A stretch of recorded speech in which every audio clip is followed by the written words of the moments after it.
문학 74쪽입니다.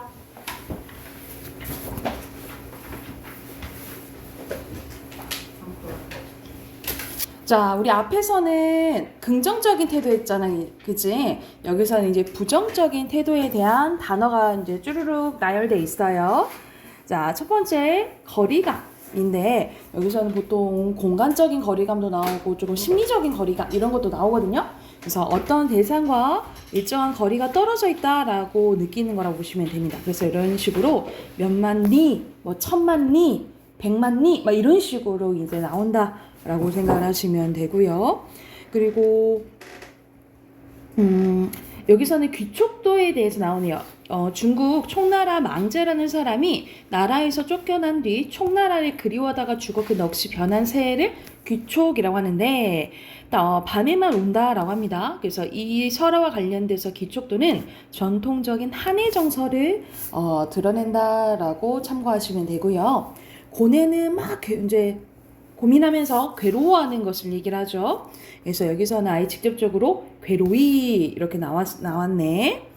그리고 세 번째는 고단함입니다. 말 그대로 몸이 피곤할 정도로 힘든 거지. 그래서 여기선 현대시 나왔네요. 고정이 우리 동네 구자명시인데 구자명시는 이제 말 그대로 흔히 말하는 워킹맘인 거야. 그래서 출근길 오는데 저 10분은 갓난아기에게 전물린 시간이고 이거는 이제 엄마로서 이제 역할을 해야 되는 거고 저 10분은 간밤에 시어머니 약시 중 든 시간이고 이거는 며느리로서 또 해야 되는 시간이고 그래 저 10분은 새벽녘 만취해서 돌아온 남편을 위해서 버린 시간일 거야. 이건 또 아내로서의 이제 역할을 하는 거지. 이렇게 이제 힘겨운 삶을 살아가는 이제 여성에 대해서 이야기한 시라고 생각하시면 되고요. 고독감은 말 그대로 홀로 떨어져 있는 듯이 외롭고 쓸쓸한 마음이지. 그래서 여기서는 인적이 끊인 곳 사람이 끊기고 홀로 앉았다. 나는 누구도 없이 불러보나 이러면서 혼자 있는 것에 대한 조금 외로움이 드러나 있다라고 보시면 되고요. 자, 우리 권태로 어떤 일이나 상태 시들해져 생기는 게으름이나 실증 우리 지효가 느끼는 건가 지금? 그래서 더디고 나른한 세월 시간도 안 가고 뭐 해야 될지도 모르겠고 뭐 이런 것들 얘기를 하죠. 자, 6번은 그리움입니다. 우리 보통 시에서는 그리움의 정서가 많이 나오죠. 보통 이제 사랑과 관련된 이야기가 많이 남기 때문에 그래서 여기서는 문정이의 찬밥인데 이 촉각적 심상을 통해서도 이런 좀 외로움을 나타냈다라고 보시면 돼요. 그래서 깊은 밤에도 혼자 이런 단어 날그락거리는 그 손이 그리워 나 오늘 아픈 몸을 이겨요 찬밥을 먹는다. 그래서 전체적으로 뭐 그리움, 외로움, 이제 가족에 대한 것을 드러냈다라고 보시면 되고요. 긴장감은 말 그대로 전체적으로 평온하지 않는 거를 얘기를 하죠. 그리고 8번 갈게요. 냉소 또는 자조적 태도인데 쌀쌀한 태도로 비웃는 것을 냉소라고 보시면 돼요. 그러니까는 하고 신나게 놀리는 게 아니고 부정적인 상황에 대해서 하고 이제 차갑게 웃는 거라고 생각을 하시면 돼요. 그리고 자조는 스스로에 대한 비웃음이라고 생각을 하면 돼. 그래서 여기서는 굴욕과 굶주림과 추운 길을 걸어 내가 왔다. 내가 아버지가 왔다. 아니 식구 문반의 신발이었다. 막 이제 식구들이 많은 거지, 그치? 아니 지상에는 아버지라는 어설픈 것이 존재한다. 그러니까 아버지 자기를 뭐라고 표현하는 거예요? 어설픈 거라고 표현하는 거잖아. 그러니까 말 그대로 자기가 이제 아버지 역할을 제대로 못한 것에 대한 이제 자조적인 태도가 드러나 있다라고 생각을 하시면 되겠죠. 이거는 이제 스스로에 대한 자조적인 태도라고 생각하시면 되고, 자 9번은 단절이네요. 유대나 연관 관계가 끊긴다는 느낌입니다. 이거는 말 그대로 앞에 긍정적인 데선 유대감, 연대감 나왔던 거 기억나잖아요. 그치? 이제 거의 반대 개념을 생각하시면 되겠죠. 여기서는 문 한 번 열지 않고 세상과의 단절인 거야. 반추동물처럼 죽음만 꺼내 씹었고 나는 누워서 편히 지냈다. 사랑하는 사람을 잃어버린 이 겨울에. 여기서 진짜 편히 지냈겠어요? 아니잖아. 여기서는 반어법이 나왔네. 반대로 표현하는 거. 그리고 10번은 도피, 회피입니다. 적극적으로 나서지 않고 몸을 사려 빠져나가거나 마땅히 져야 할 책임을 지지 않는 것을 얘기를 해요. 그래서 고향에 돌아왔는데 이 고향에 돌아온 날 밤에 내 백골이 따라와 한 방에 누웠대. 그래서 여기서 자기를 뭐라고 표현한 거야? 백골. 우리가 백골은 보통 죽음을 상징하는 거잖아요. 그치? 뼈. 그러니까는 온전한 정신이 있는 내가 아닌 거예요. 그래서 고향으로 회피한 부정적인 자아라고 보시면 돼요. 고향으로 회피해버린 부정적인 자아를 뭐라고 표현했다? 백골이라고 표현했다라고 생각을 하시면 될 것 같아요. 그래서 마지막에 백골이 운다. 아름다운 혼이 우는 것이 아니냐. 그러니까 이거는 거의 육체라면 이거는 정신적인 거잖아. 그치? 이게 이상적인 부정적인 자아와 조금 반대되는 이상적인 자아라고 생각을 하시면 될 것 같아요.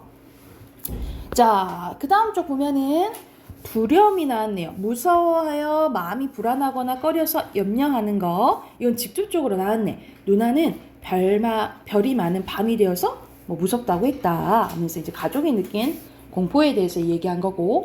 자, 우리 무상함은 보통 인생 무상을 많이 해요. 인생 무상. 인생 살아보니 아무래도 쓸모가 없다, 덧없다, 허전하다, 이런 이제 느낌이라고 생각하시면 되겠죠. 그래서 여기서도 참 세월이 빠르다. 여러분도 느끼잖아. 여러분 아직 어리지만 좀 느끼지 않아요? 그렇죠? 벌써 중딩 다 가고 내가 고딩이라니 이렇게 생각이 들잖아요. 그래서 고등학교 여러분 3년은 더 빨리 가요. 더 빨리 가. 그래서 이런 인생 무상에 대한 내용이 보통 시조에서 많이 나와요. 그래서 뭐 이제 자연 얘기하다가 이제 좀 시조에 대해서 나온다라고 보시면 되고, 반감은 반대하다가 반항하는 감정이라고 보시면 되고, 여기서는 에이 모르겠다, 예술인이 나발이니 살아서 잘 먹고 편히 사는 게 제일이지. 그러니까 말 그대로 이거는 현실주의자다. 그치? 여기서는 이제 남편이 이 예술에 대해서 조금 무시를 하는 거야. 그냥 먹고 사는 게 우선이지 이렇게 생각을 해요. 그래서 속으로 생각합니다.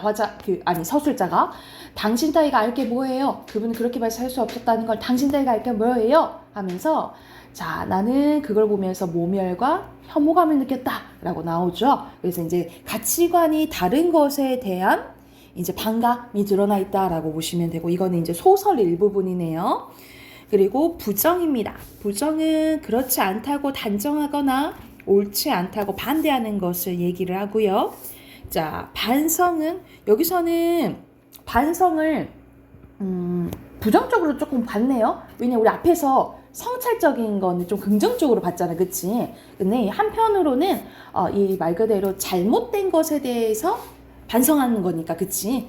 뉘우치는 거니까 이걸 조금 부정적으로도 본 것 같아요. 자신의 언행에 대해서 잘못이나 부족함이 없는지 돌이켜보는 겁니다. 그래서 여기서는 생각하면 삶이란 나를 으깨는 이라는 거지. 눈 내려 세상이 미끄러운 어느 이른 아침에 나는 그누가 마음 놓고 걸어날 그 길을 만들 줄 난 몰랐었다. 예전에 우리가 연탄이 어떻게도 쓰였어. 연탄을 이제 다 태우고 나면 그것은 이제 눈길에 뿌려가지고 이제 미끄러지 않게도 얘기했다라는 거죠. 그래서 다른 사람을 위한 희생, 배려 이럴 줄 몰랐다라고 얘기를 하는 거야. 그래서 여기서는 이제 또 마지막에 도치법을 통해서 그 마음을 좀 강조했다라고 보시면 되고요. 자, 6번 가볼게요. 6번은 불안감이네. 불안감은 마음이 편하지 아니하고 조마조마한 느낌이라고 생각을 하시면 되고요. 자, 7번은 비관. 비관은 인생을 어둡게만 봐서 슬퍼하거나 절망스럽게 여기는 거라고 보시면 돼요. 우리가 비관의 반대는 뭐야? 너무 좋게만 생각하는 거, 긍정적으로 생각하는 거. 비관의 반대는 뭘까? 낙관. 그렇지, 낙관이라고 보시면 되겠죠. 그래서 여기서는 달개 후라이 한 개 마음 놓고 못 먹는 세상, 그만큼 가난한 삶에 대해서 비관적으로 생각하는 거야.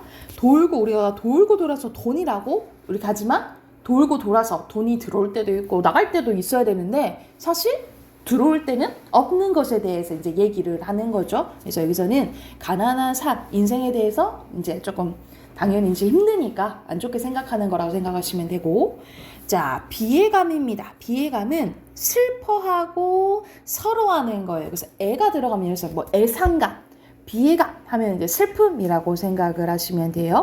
그래서 여기서는 내 슬픔과 어리석음에 눌려 내가 죽을 수밖에 없게 느끼는 것이었다 하면서 인생이 이제 힘드니까 그것에 대한 슬픔, 뭐 절망감 이런 것들이 느껴지는 백석의 시인이라고 보시면 되고요. 백석 하면은 또 일제 강점기 때 생각을 하면 돼요. 그리고 비판은 옳고 그름을 판단해서 밝히거나 잘못된 점을 지적하는 걸 얘기를 합니다. 여러분 비판은 두 가지로 생각하면 돼. 예를 들어서 비판적 사고라고 생각하면 옳고 그름을 판단하는 것을 비판적 사고라고 하고, 보통 이제 뭐 작품에서 비판 이런 게 나오면 잘못됐다고 지적하는 거라고 생각을 하시면 돼요. 그래서 여기서는 성북동 산에 새로운 번지는 우리가 예전에 주소잖아. 우리는 요즘에는 길로 표현하잖아요. 어디 길로 표현하지만 예전에 이제 번지였다는 거지. 주소가 생기면서 말 그대로 주소가 생겼다라는 것은 발달시킨 걸 얘기를 해. 그래서 인간의 이제 문명을 얘기한다라고 보시면 돼요. 본래 살던 성북동 비둘기만이 번지가 없어졌대. 그러니까 이렇게 인간의 문명 때문에 누가 피해를 봐? 자연이 피해를 보는 거예요. 그래서 새벽부터 돌 깨는 산울림이 떨다가 가슴에 금이 갔대. 그래서 여기서는 자연 파괴에 대한 이제 비판이 드러나 있다라고 보시면 돼요. 그리고 상실감은 무엇인가 잃어버린 후의 느낌이나 감정 상태를 얘기하는데, 여기서는 산이 저물고 노을이 잠기는데 그 저녁 밥상에 누가 없대? 아기가 없대. 그래서 죽은 아기를 이제 떠올리게 하는 매개체가 이 은수저라고 보시면 돼요. 이 은수저가 죽은 아기를 떠올리게 하는 매개체 역할을 한다라고 보시면 돼요. 그래서 여기서는 이제 잃은 것에 대한, 자식을 잃은 것에 대한 상실감이 드러나 있다라고 보시면 됩니다. 그래서 뭐 아이에 대한 내용 하면은 이제 정종 시도 이제 조금 생각을 하시면 돼요. 자, 뒤로 넘겨볼게요. 자, 76쪽, 77쪽도 쭉 쭈르르 볼게요. 자, 소외감입니다. 소외감은 말 그대로 우리가 따돌림 당하는 것 같은, 나만 안 씌워주는 것 같은 이런 느낌을 받는 거죠. 그렇죠? 그래서 여기서는 이제 소설가 구보실인데 이게 배경이 일제강점기 때거든요. 근데 이제 한 옆에 끼어 앉을 수도 없겠으리 사람들이 그곳에 빽빽히 모여 있어도 그들의 누구에서 인간의 정을 못 느끼는, 그래서 나만 혼자인 것 같고 이 사람들의 정없는 모습을 느낀 사람들이 무관심한 거야. 그래서 여기서는 이 사람들의 이제 개인주로 인해서 말 그대로 각자 필요한 일들만 하고, 그래서 인간의 정을 느낄 수 없는 것에 대해서 이야기했다라고 보시면 되고요. 여기서는 기본적인 이제 슬픔 나와 있네요. 그래서 이별하니까 이별에 대한 뭐 슬픔이 드러나 있다라고 보시면 되고, 쓸쓸함은 외롭고 적적하다 또는 날씨가 으스스하고 음산한 것도 포함을 했네요. 그래서 여기서는 직접적으로 쓸쓸한 것이 오고 가고 내 가지가지 외로운 생각이 든다 라고 해서 전체적으로 분위기가 외롭고 쓸쓸한 게 느껴진다 라고 생각을 하시면 되고, 자, 안타까움입니다. 4번 뜻대로 되지 않거나 보기에 딱하여 가슴이 아프고 답답한 거. 그래서 끝끝내 하지 못했구나. 어떤 걸 하지 못했어? 사랑한다고 얘기를 하지 못한 것에 대한 안타까움이라고 보시면 되고요. 그리고 애상감수, 아까 전에 애상감이랑 비슷한 거 뭐였어? 그렇지, 비애감. 그래서 슬퍼하고 가슴 아파하는 감정이라고 보시면 되고, 그래서 사랑하는 당신을 옥수수밭 옆에 묻고 왔다라는 이제 내용이고요. 그리고 외로움은 홀로 되어 쓸쓸한 마음이나 느낌이라고 보시면 되고요. 원망, 여기서는 거의 이제 여러분이 아는 단어들이니까 언급되고 하고 이제 넘어갈게요. 원망은 못마땅하게 여기어 탓하거나 불평을 품고 미워하는 거지, 그치? 그래서 조구가 하면서 얘기를 하네. 심청이 마냥 불쌍하기만 한 너로구나. 시인이 너의 이름을 부를 양이면 난 목이 맨다. 안타까운 거야. 저기 모든 세기의 백정들 도마 위에 오른 고기 모양 너를 난도질하려고 하는데 하늘은 왜 이다지도 무심하다냐. 그러니까 하늘이 왜 하늘한테 무심하다라고 하는 거야. 하늘을 왜 이거 신경 쓰지? 못하니 말 그대로 너를 조국을 너를 왜 신경 안 쓰니? 라고 얘기를 하는 거잖아요. 그쵸? 당연히 이 조국은 누굴 얘기하는 거겠어? 우리 나라. 또 우리나라 힘들 때가 언제야? 그 전에 외세의 침략이 있었던 일제강점기 또는 뭐 6.25 전쟁 뭐 이렇게 얘기하면 되겠죠. 근데 여기서는 휴전협상이니까 말 그대로 6.25 전쟁 때라고 생각을 하시면 돼요. 그리고 은둔 가볼게요. 은둔은 세상 일을 피해서 숨는 거야. 그럼 보통 세상을 벗어나서 어디로 많이 숨겠니? 보통 자연에 가서 숨겠죠. 그렇죠? 그래서 지금 이제 흐르는 물을 일시켜온 산을 둘러싼 애에서 여기서는 속세와 단절하고 속세와 단절하고 보통 이제 자연에 귀의할 때 얘기할 때 은둔이라고 생각하시면 되고요.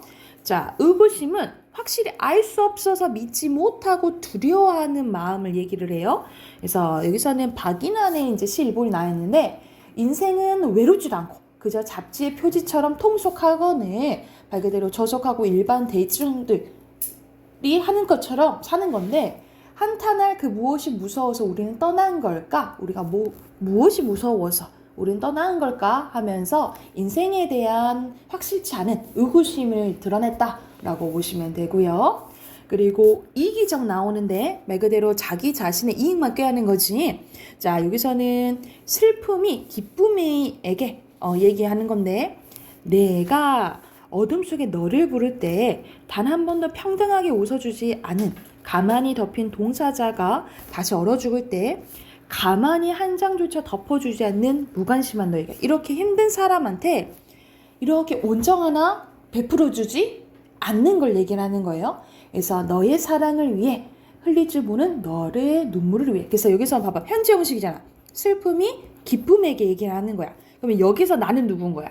나는 슬픔이야. 너는 기쁨이야. 그래서 여기서는 보통 슬픔이 부정적인 거 아닌가? 이렇게 생각을 하잖아. 근데 여기서는 오히려 기쁨이 어떤 걸 얘기를 하냐면 남을 신경도 안 쓰고 이기적이었을 때의 이익을 얻는 사람은 이제 여기서 기쁨으로 보는 거예요. 그래서 말 그대로 다른 사람에 대한 최소한의 인정을 갖고 배려하고 사랑을 나눌 줄 알아야 된다. 이기적이고 무관심한 태도를 보여서는 안 된다에 대해서 얘기를 한 시라고 보시면 돼요.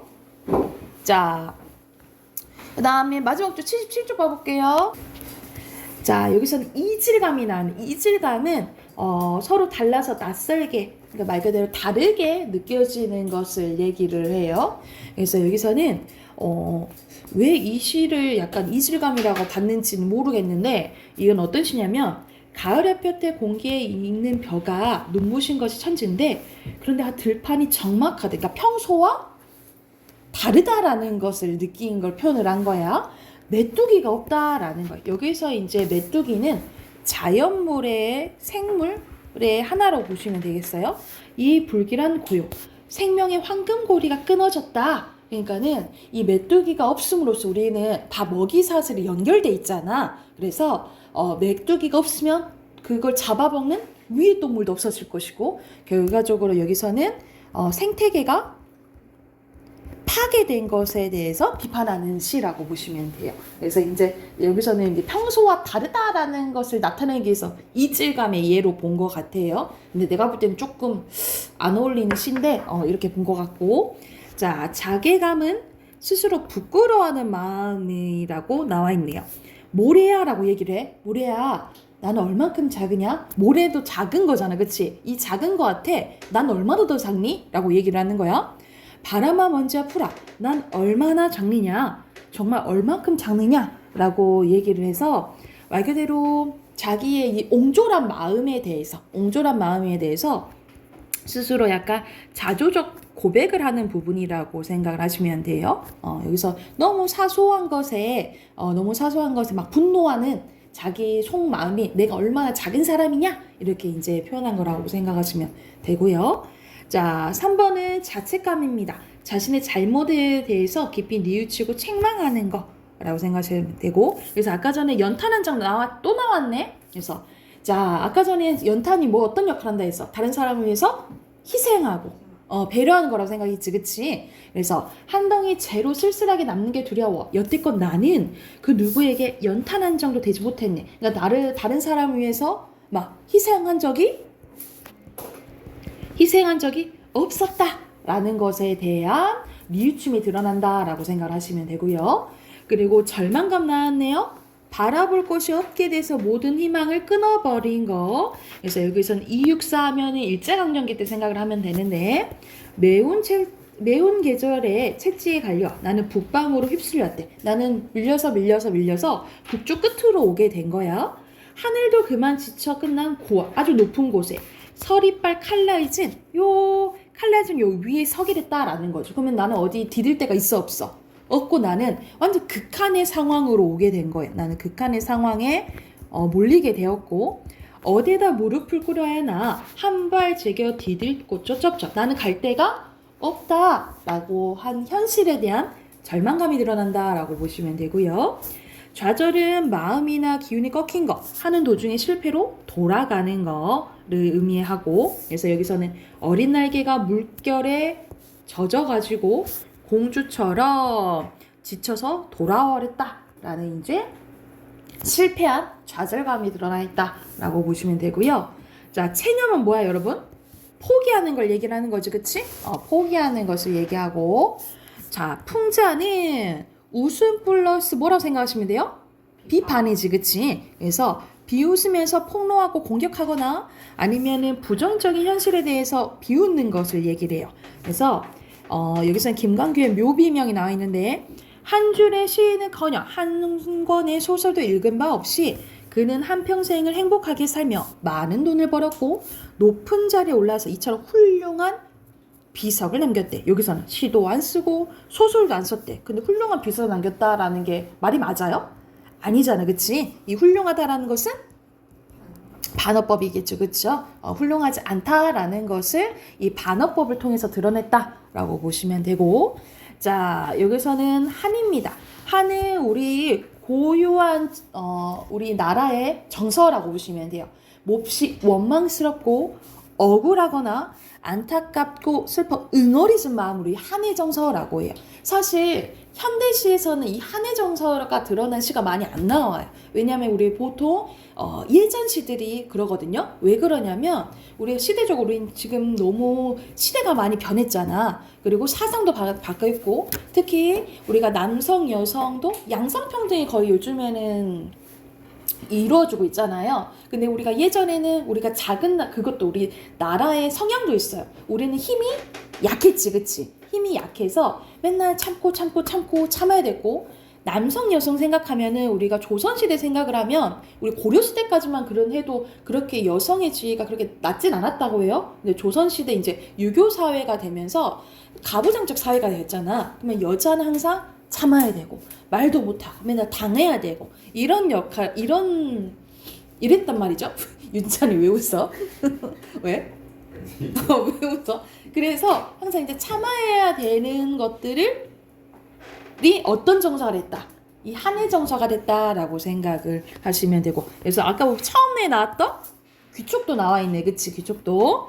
그리고 한탄은 말 그대로 원통하거나 뉘우친 일이 있을 때 한숨을 쉬며 탄식하는 거라고 생각하시면 돼요.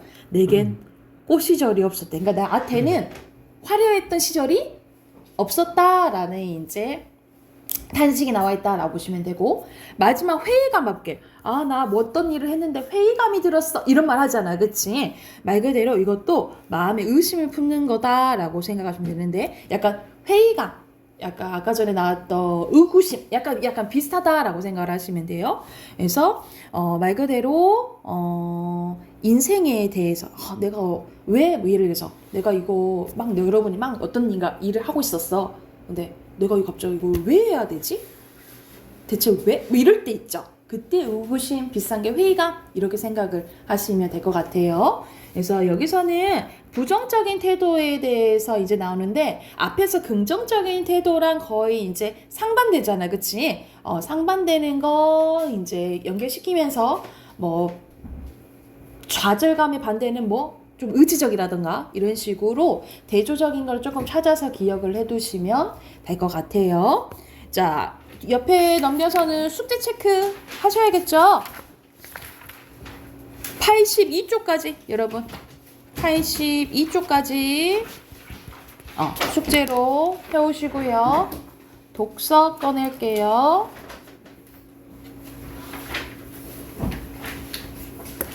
독서 60쪽입니다.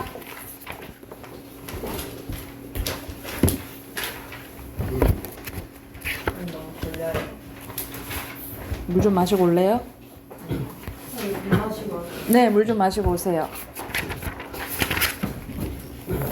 자, 이것도 어저께와 이어서 맹자가 나오거든요. 이것도 해당하는 문제 쭉 풀고 답 확인해 볼게요. 63쪽까지 풉시다, 여러분. 63쪽까지 풀고 답 확인해 볼게요. 이거는 옆에 익숙한 좀 문제가 또 나올 거예요. 그리고 뒤에는 4번 틀려졌어요. 그리고 뒤에는 어휘 문제 나오거든요. 그래서 본문에서 해당되는 어휘 나왔으니까 어휘 찾아서 한번 빈칸 한번 채워보세요. 이게 5번 빈칸은 이 윤리적 개념이랑 정치적 개념을 뗄래야 뗄 수 없다라는 관계예요. 오, 맞아요. 불가분 쓰시면 돼요, 여기. 네? 여기 이 5번 빈칸 직접적으로 안 나와 있어서 5번은 둘은 뗄래야 뗄 수 없는 관계다. 그래서 불가분 써놓으시면 됩니다. 요런 앞에 장 다 풀었죠? 같이 한번 해볼까요? 여기는 아까 전에 여기 불가분이 있는지 모르고 1번에 여러분 60쪽부터 빈칸 채워볼게요. 1번에 맹자, 2번에는 좀 길어요. 강제적 간섭이고요. 3번에 법가, 4번에 무질서, 5번에 불가분이고요. 6번에 성무, 성악설, 7번에 자연적, 8번에 역동성, 잠깐만요. 네, 9번에 동정심, 10번에 자력. 동정심, 10번에 자력, 11번에 외적인, 12번에 부정, 13번에 순치, 14번에 강제력. 순치예요. 네, 순치. 그 다음에 강제력. 그리고 마지막에 예 쓰시면 돼요. 지금 1번 헷갈려요. 1번에는 인성론에 대해서 세 가지 나오잖아. 그치? 1번이에요? 아니죠? 5번이에요? 2번이죠? 2번이에요? 네. 등단 그래서 앞에 그리고 다양한 견해 성선설, 성악설, 성무선악설 나오잖아요. 그리고 2번에 둘 다 인성을 악하게 보는 거지, 그치? 그러니까 혼란을 초래할 수 있다 이 말이야. 1번이고요. 그리고 3번에 A의 인성론은 아까 전에 나왔었잖아. 윤리적인 개념이랑 정치적 개념은 불가분의 관계가 있다 했잖아. 영향을 준다라고 보시면 되겠죠. 3번이고요.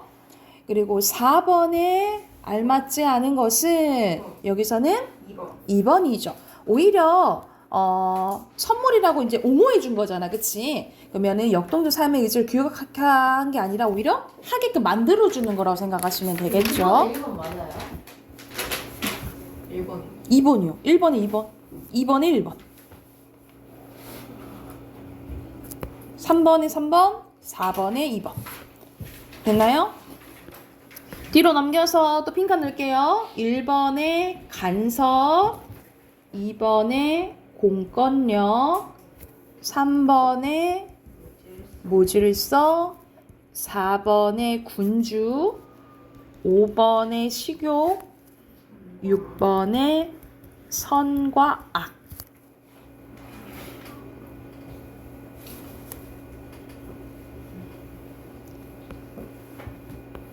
잠깐만요. 네.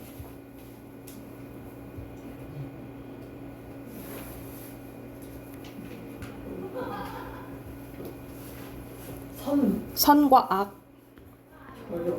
7번 가요. 7번에 인의 예지, 8번에 본성, 9번에 수양, 10번에 재화, 11번에 무질서, 12번에 예예요.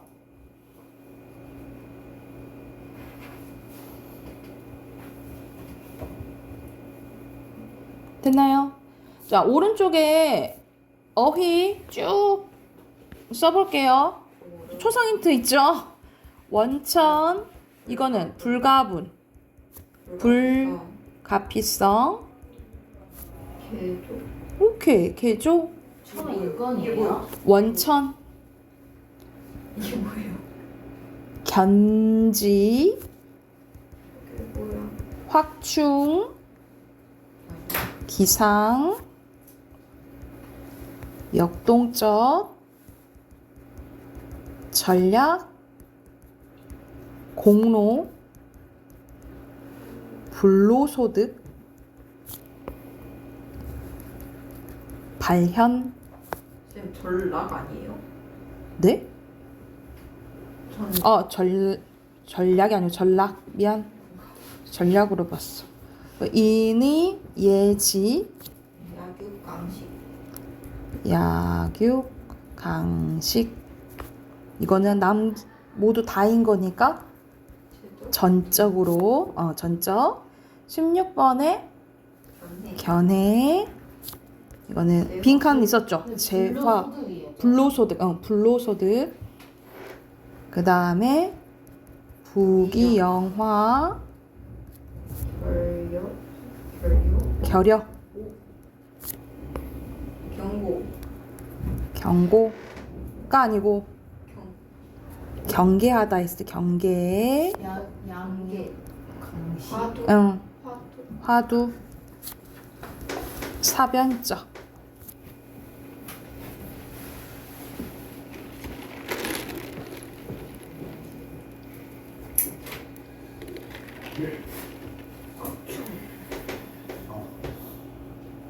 공부 안 해요. 못하겠는데? 북이 영화예요? 네. 결여, 경계, 화두, 사변적이에요. 자, 1번 원천. 원천, 2번에 결여고요. 3번에 발현, 발현. 4번에 역동. 역동, 5번에 경계, 오. 6번에 견해, 7번에 기상. 기상, 8번에 확충. 확충. 확충, 9번에 공로. 공로, 전락. 전락. 자, 아, 잠깐만요. 될까요? 아니, 자, 될까요? 될까요? 다 넣으세요. 오늘 여기까지 하고, 여러분 다음 주 토요일은 모의고사 볼 거예요. 그래서 가볍게 오시면 됩니다. 아셨죠? 그리고 늦지 않게. 우리 시간 중요하잖아. 늦지 않게 오세요. 아셨죠?